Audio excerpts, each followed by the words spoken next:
Bonjour à tous. Dans la parashat Sarah, Abraham il va faire l'acquisition d'un champ, d'un sadé et d'une grotte Marpella auprès de Ephron, et ça va devenir effectivement l'endroit où il va enterrer Sarah. Simplement le passage qui dit là-bas, Vayakom sadé, que le champ il s'est levé. Rachi sur place il dit parce qu'effectivement ce champ-là il était complètement sans propriétaire. Et maintenant qu'il a un véritable propriétaire qui sait apprécier c'est quoi ce champ.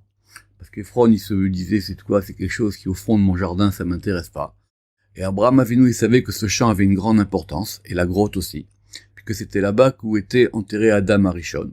Donc ce champ-là, il s'est levé. Et c'est pour ça que Rashi dit que l'objet se dévoile à son propriétaire, c'est un Rashi connu. Le Zohar, il va plus loin, il dit que Vayakom Asadeh, c'est qu'Abraham, il a levé quelque chose. Il y a quelque chose qui s'est levé.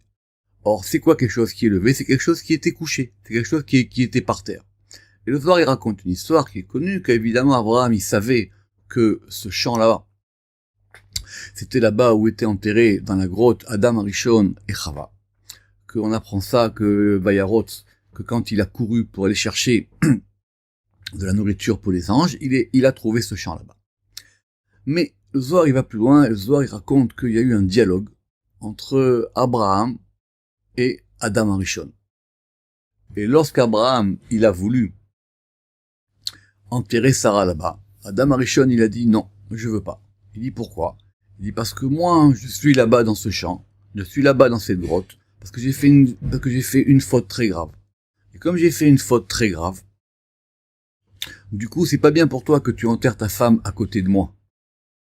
Alors il a dit, mais non, au contraire, c'est bien. Adam Arishon, il a dit non, parce qu'au contraire, maintenant, du coup, non seulement ça sera pas bien pour Sarah, et en plus, nous, ça va nous faire encore plus de peine.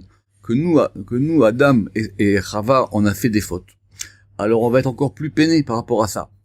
Abraham, il a répondu, il dit non, au contraire. C'est moi qui vais vous relever.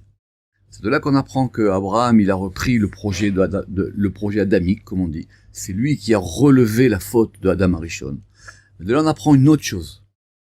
De là, on apprend qu'une personne, elle peut lever une deuxième personne.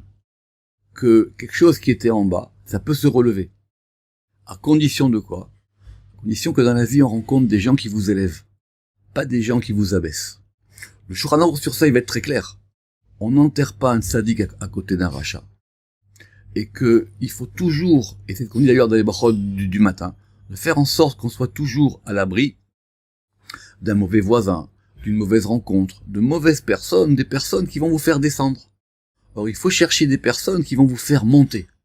C'est ça qu'on apprend de cette paracha. Shabbat Shalom à tout le monde.